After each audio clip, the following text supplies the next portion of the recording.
बिस्मिल्लाहिर्रहमानिर्रहीम।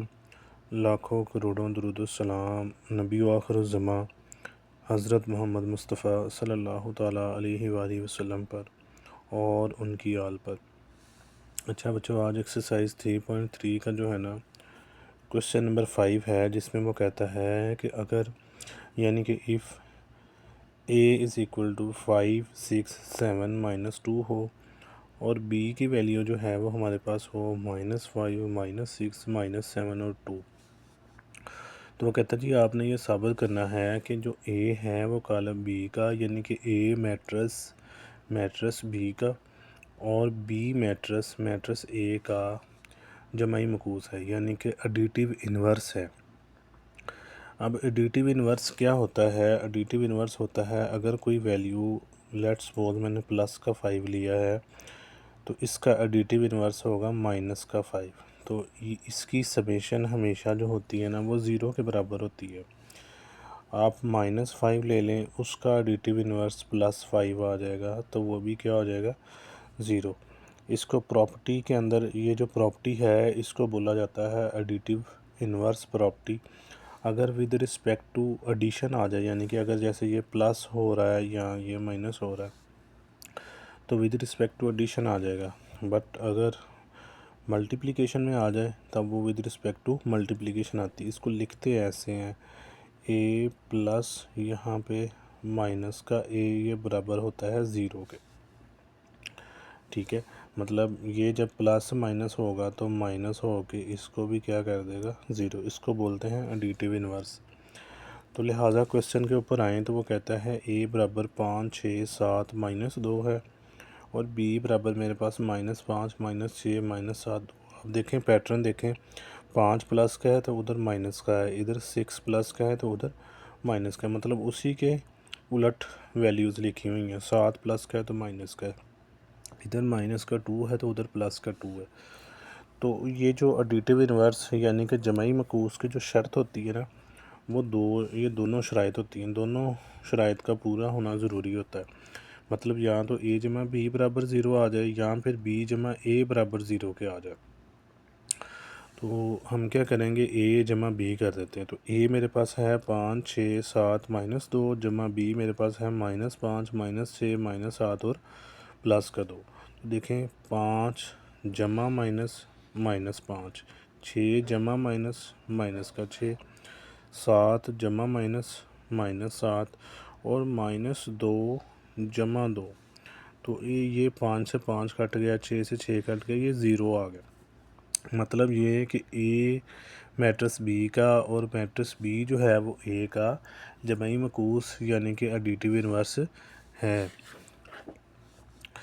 आगे question number 6 है, जिसमें उसने बोला हुआ है if a is equal to 6 -2 0 3, b is equal to 8 -1 3 व 0 है। वो बोलता है कि आपने क्वेश्चन नंबर 1 जो है, इसका जुज़ नंबर 1 भी कह सकते हैं, a जमा b इस पूरे का ट्रांसपोज इज़ इक्वल टू, यानी कि होल ट्रांसपोज कहते हैं इंग्लिश में, is equal to a transpose plus b transpose find करना है।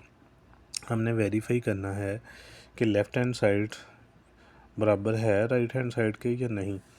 तो देखिए मैंने ये लेफ़्ट हैंड साइड अलग निकाल ली और राइट हैंड साइड अलग निकाल ली। तो लेफ़्ट हैंड साइड में हमारे पास है a प्लस b, इसके ऊपर होल ट्रांसपोज। तो इसको हल करने का तरीका क्या होता है? जब भी कोई वैल्यू ब्रैकेट में आ जाती है तो सबसे पहले उसको हल किया जाता है, बाद में उसके ऊपर जो ऑपरेशन लग रहा होता है उसको उसके ऊपर इम्प्लीमेंट किया जाता है।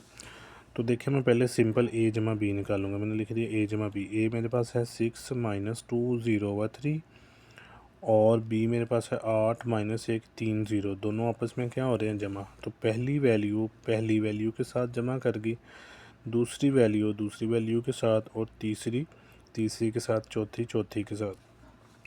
तो 8 जमा 6 14 हो गए, -2 -1 माइनस का 3 हो गया, 3 जमा 0 3 आ गया, 3 जमा 0 3 आ गया।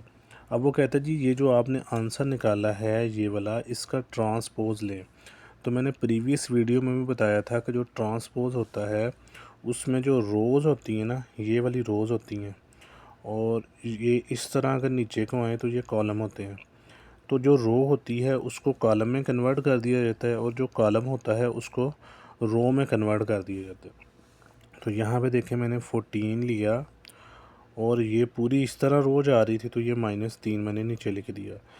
अब ये वाला ऐसे कॉलम था तो ये वाला 3 इसकी जगह पे आ गया और ये 3 ऐसे, मतलब क्या हुआ कि रो कॉलम में शिफ्ट हो गई है और कॉलम रो में शिफ्ट हो गया। तो ये हमारे पास आ गया A+B का होल ट्रांसपोज। ये हमारे पास आ गई लेफ़्ट हैंड साइड। अब देखें राइट हैंड साइड में क्या है, वो कहता है A transpose plus B transpose. तो पहले हम A का अलग ट्रांसपोज निकालेंगे, फिर B का अलग से निकालेंगे।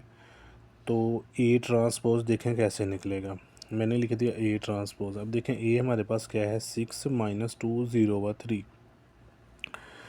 अब यहाँ पे ये रो है, ये वाली जो है ये क्या है हमारे पास, रो है, ये कॉलम है। तो मैंने क्या किया कि ये -2 को उठा के इधर लिख दिया, 0 को इधर लिख दिया, तो रो कॉलम में चेंज हो गई और कॉलम रो में हो गया। तो देखें 6 0 -2/3 आ गया, मतलब -2 की जगह ये -2 0 की जगह पे आ गया, 0 -2 की जगह पे आ गया। तो ये A ट्रांसपोज आ गया। और B ट्रांसपोज मेरे पास क्या है जी, 8 3 -1 और 0। ये कैसे बना है देखें, 3 को मैंने -1 की जगह पे ले गया और -1 को 3 की जगह पे लिख दिया सिंपली। तो ये B ट्रांसपोज हो गया। अब इन दोनों को जो है वो हम जमा कर देंगे, A transpose plus B transpose. तो देखें 6 + 8 आ गया, 0 जमा 3 आ गया, -2 जमा -1 आ गया, 3 जमा 0 आ गया। तो 8 और 6 14 होते हैं, 3 जमा 0 3, -2 -1 -3, 3 जमा 0 3 हो गया।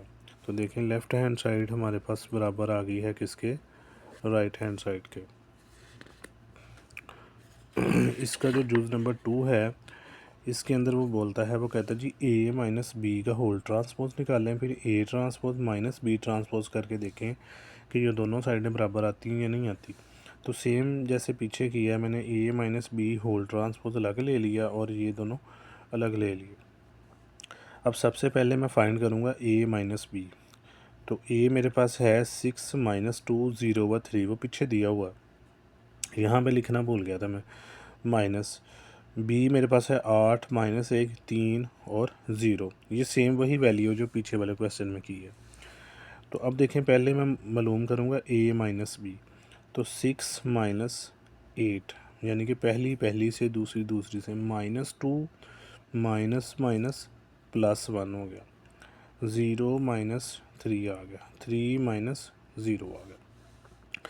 अब -8 में से प्लस के 6 निकले, माइनस के 2 रह गए, -2 में से जमा का 1 गया, -1 रह गया, 0 -3 किया तो -3, 3 - 0 किया तो 3 आ गया।